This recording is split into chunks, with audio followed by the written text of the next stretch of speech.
பெண்களின் பாதுகாப்பை உறுதி செய்ய தமிழக அரசு முன்வர வேண்டும். தமிழக வெற்றிக்கழக தலைவரும் முதல்வருமான ஜோசப் விஜய்க்கு கோவை சிவாஜி காலனி பகுதியில் தமிழக முற்போக்கு மக்கள் கட்சி சார்பாக கோரிக்கை. தமிழகத்தில் கடந்த 20 ஆண்டுகளாக தமிழக மக்கள் முற்போக்கு கட்சி செயல்பட்டு வருகிறது. இதன் மாநில தலைவராக வழக்கறிஞர் சக்திவேலு இருந்து வருகிறார். இவரது தலைமையில் கோவை சிவாஜி காலனி பகுதியில் தமிழக முற்போக்கு மக்கள் கட்சியின் கோவை மண்டல அலுவலகம் அமைந்துள்ளது. இங்கு இக்கட்சியின் மாநில துணைத் தலைவரும் வழக்கறிஞருமான புஷ்பானந்தம் செய்தியாளர்களை சந்தித்து பேசினார்.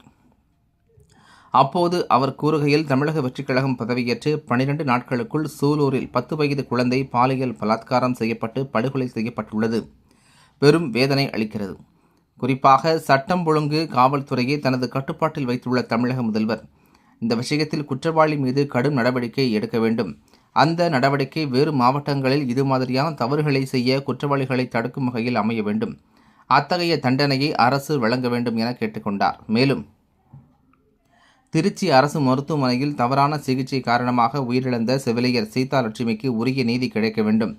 தவறான சிகிச்சை வழங்கிய மருத்துவர்கள் பணியிடை நீக்கம் செய்ய வேண்டும் என்று தமிழக அரசை கேட்டுக்கொள்வதாகவும், கோவை கோவில்மேடு பகுதியில் பேருந்து நிலையம் அருகே 100 மீட்டருக்குள் உள்ள டாஸ்மாக் பாரை இடமாற்றம் செய்ய வேண்டும். அந்த கடைக்கு அருகே ஒரு தனியார் மருத்துவமனை உள்ளது. இந்த கடையால் பல்வேறு நோயாளிகளுக்கும் பொதுமக்களுக்கும் இடையூறாக இருந்து வருகின்றது. எனவே இந்த கடையை உடனடியாக அரசு மூடி இடமாற்றம் செய்து பொதுமக்கள் மற்றும் மருத்துவமனை நோயாளிகளை காக்க வேண்டும். அவ்வாறு செய்யாத பட்சத்தில் அடுத்த மாதம் 22ஆம் தேதி கோவில்மேடு பகுதியில் இந்த கடைக்கு எதிராக பொதுமக்களை திரட்டி மறியல் போராட்டம் நடத்தப்படும் என தெரிவித்துள்ளார் என்பது குறிப்பிடத்தக்கது.